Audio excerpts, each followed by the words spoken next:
स्वर्गीय वीरभद्र सिंह जी हम सब लोगों के लिए एक प्रेरणा के स्रोत थे।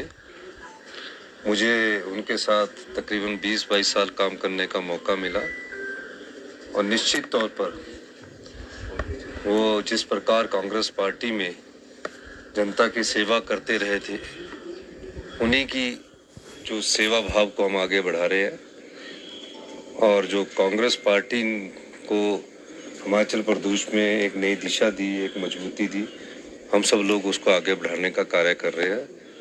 इस जयंती के अवसर पर हम सबका ये दायित्व बन जाता है कि हम लोग उनको याद करें, उनके किए गए कार्यों को याद रखें। यही हमारी उनको सच्ची श्रद्धांजलि होगी। सर, इस पर उनके एक स्टैच्यू बनाए जाने की भी मांग, वो सब चीज़ों पर हम गौर कर रहे हैं, क्योंकि राष्ट्रीय नेताओं के स्टैच्यू जो है वो रिज पर लगाने की बात कर रहे हैं और हम रिज के इर्द गिर्द कहीं और जगह को हम विकसित करके, क्योंकि पीछे 2-3 बातें हुई थी, तो मैं उस बारे में निश्चित तौर पर उनका स्टैच्यू हम लगाएंगे। सर, 3 जगह बाई इलेक्शन दिया, कितनी आश्वस्त है कांग्रेस पार्टी?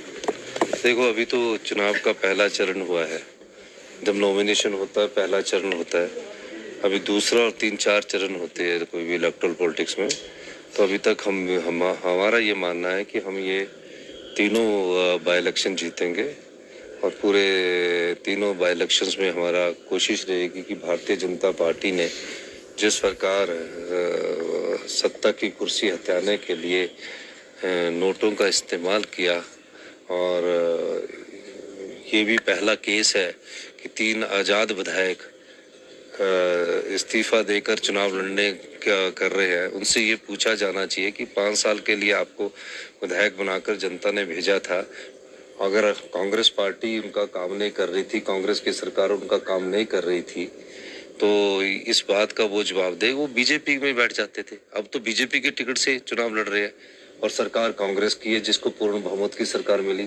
तो ये पूछा जाना चाहिए कि अगर आप जीत भी गए तो भी कौन से आपके काम हो रहे होंगे, क्योंकि सरकार तो कांग्रेस की है।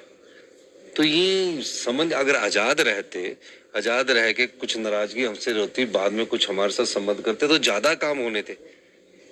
तो ये समझ नहीं आया कि इतिहास में ऐसा पहला ये केस है जिसमें आज़ाद प्रत्याशी इस्तीफा दे रहे हैं।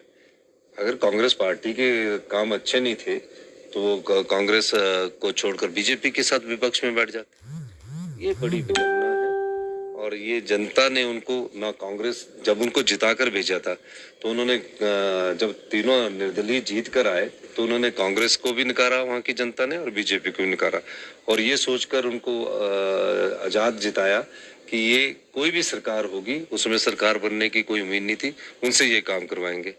तो ये करवाने में नाकाम रहे। अगर विपक्ष में बैठना ही था, बीजेपी के साथ जाना ही था, तो इस्तीफा क्यों दिया, वैसे ही बैठ जाते। ये मैं कहना चाहता हूँ। धन्यवाद।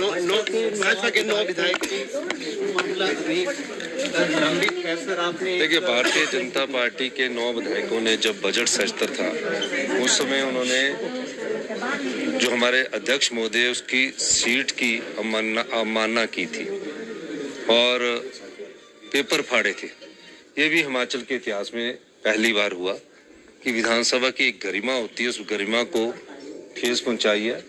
माननीय अध्यक्ष महोदय ने उनको नोटिस दिया था, उसका उन्होंने जवाब दिया है और निश्चित तौर पर जो जयराम ठाकुर जी कह रहे हैं उन्हें ये बताना चाहिए कि कोर्ट के जो 6 सीपीएस के मामले हैं उसके बारे में उनको क्या ज्ञान है, वो क्यों कोर्ट पर टिप्पणी कर रहे हैं। मैटर सब जुडिस है, वो कह रहे कि 6 जो सीपीएस है उनको हटा देगी कोर्ट, तो कोर्ट के फैसले को भी जयराम साबित करने की कोशिश कर रहे हैं अपने बयानों के द्वारा। ये गलत बात है, कोर्ट की अवमानना का मामला है और कोर्ट को इसका संज्ञान लेना चाहिए कि जयराम ठाकुर जी को कैसे पता कि सीपीएस का जो फैसला रिजर्व है जो आने वाला है उसमें सीपीएस जो कानून के आधार पर बने हैं हट रहे कि नहीं हट रहे, वो तो कोर्ट ने फैसला करना है। वो कह रहे कि हट रहे।